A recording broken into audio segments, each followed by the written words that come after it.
स्वागत है आपका प्राइम टीवी में और मैं हूं आपके साथ स्वप्निल यादव। हर साल दुनिया भर में कई लोग 25 दिसंबर को क्रिसमस मनाते हैं। क्रिसमस की रात पर सांता क्लॉज बच्चों को उपहार देते हैं।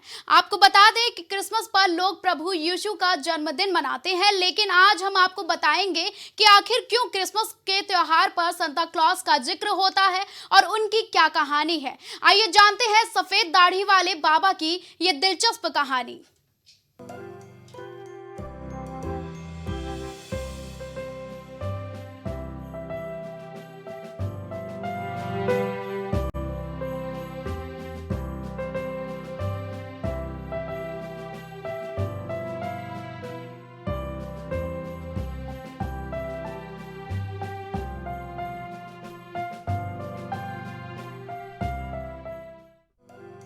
25 दिसंबर के दिन को दुनिया भर में क्रिसमस डे के तौर पर मनाया जाता है।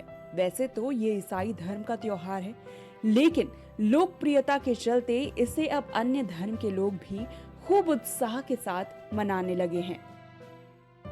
इस दिन वो चर्च जाते हैं, अपने घरों को खूबसूरती से सजाते हैं, घरों के बाहर क्रिसमस ट्री लगाते हैं, केक काटते हैं, दोस्तों और रिश्तेदारों को बधाइयां देते हैं और जमकर पार्टी भी करते हैं।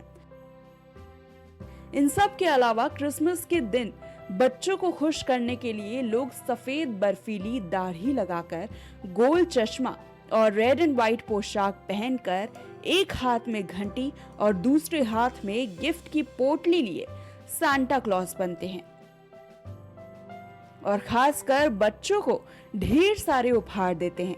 लेकिन ये रिवाज आया कहां से? सांता क्लॉज है कौन और आखिर 25 दिसंबर को ही क्रिसमस क्यों मनाया जाता है? आइए जानते हैं इसके बारे में। 25 दिसंबर के दिन ही क्यों मनाते हैं क्रिसमस? 25 दिसंबर और क्रिसमस को लेकर अलग अलग कहानियां प्रचलित हैं। माना जाता है कि इस दिन जीसस क्राइस्ट यानी यीशु का जन्म हुआ था, जिन्हें भगवान का बेटा कहा जाता है। उनके नाम क्राइस्ट से ही क्रिसमस बना है। मान्यता है कि यीशु की मां मरियम ने पहले ही भविष्यवाणी कर दी थी कि ठीक 9 महीने बाद दिसंबर की 25 तारीख को वो मां बनेंगी। इसके बाद ठीक 9 महीने बाद 25 दिसंबर के दिन उन्होंने एक ऐसी जगह पर यीशु मसीह को जन्म दिया जहां लोग पशुपालन किया करते थे। वहीं इसकी कुछ दूरी पर कुछ चरवाहे भेड़ चरा रहे थे। कहा जाता है कि भगवान खुद देवदूत का रूप धारण कर उन चरवाहों के पास पहुंचे और उस वक्त उन्होंने कहा था कि इस नगर में एक मुक्तिदाता का जन्म हुआ है और वो बच्चा खुद भगवान ईसा है। देवदूत की बात पर यकीन कर चरवाहे उस बच्चे को देखने गए और फिर देखते ही देखते बच्चों को देखने वालों की भीड़ लग गई। तभी से 25 दिसंबर के दिन को यीशु के जन्मदिन के उपलक्ष्य में क्रिसमस डे के तौर पर मनाया जाता है। हालांकि कुछ अन्य कहानियों के अनुसार ये त्योहार यीशु के जन्म से पहले ही मनाया जा रहा है। कुछ इतिहासकारों का मानना है कि क्रिसमस पर्व रोमन त्योहार सेंचुनेलिया का ही नया रूप है।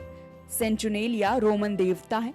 इतिहासकारों के मुताबिक सन 137 में रोमन बिशप ने इस पर्व को लेकर आधिकारिक घोषणा की थी, लेकिन तब इसे मनाने के लिए कोई निर्धारित तारीख नहीं थी।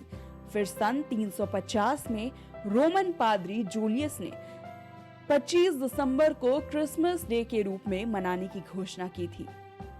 कौन है सांता क्लॉज? सांता का असली नाम संत निकोलस था। उनसे जुड़े किस्से 4वीं शताब्दी के बताए जाते हैं। कहानियों के अनुसार निकोलस एशिया माइनर की एक जगह मायरा में रहते थे। वो बेहद अमीर थे, लेकिन उनके माता पिता और परिवार नहीं था। ऐसे में उन्होंने अपनी धन दौलत से गरीब लोगों की मदद करने का विचार बनाया। हालांकि ऐसा भी छिपकर करना चाहते थे। इसी सोच के साथ उन्होंने सीक्रेट तरीके से लोगों की मदद करना शुरू कर दिया।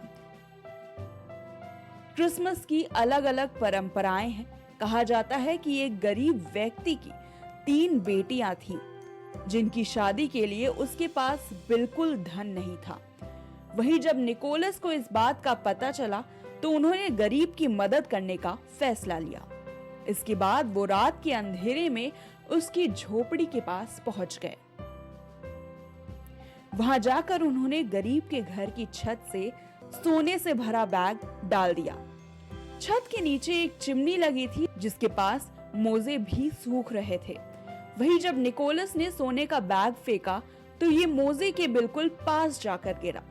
इसके बाद उन्होंने छत से ही एक के बाद एक 3 सोने से भरे बैग नीचे की ओर डाल दिए।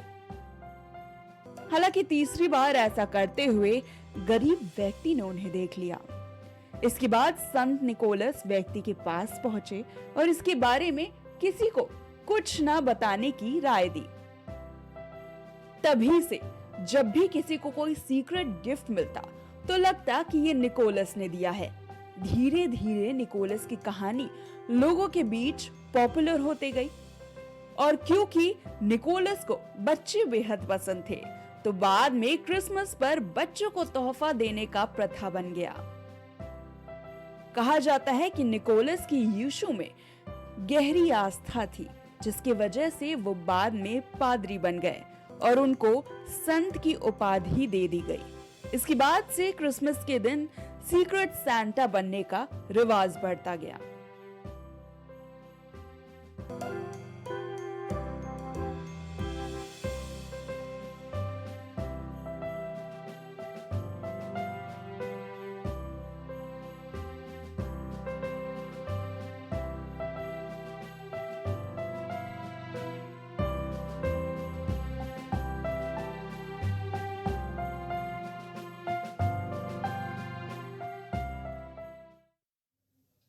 तो आज हमने आपको बताया कि आखिर 25 दिसंबर को ही क्रिसमस क्यों मनाते हैं, इसकी क्या कुछ परंपराएं हैं और सबसे खास बात तो ये रही कि सफेद दाढ़ी वाले बाबा की दिलचस्प कहानी भी हमने आपको सुनाई है।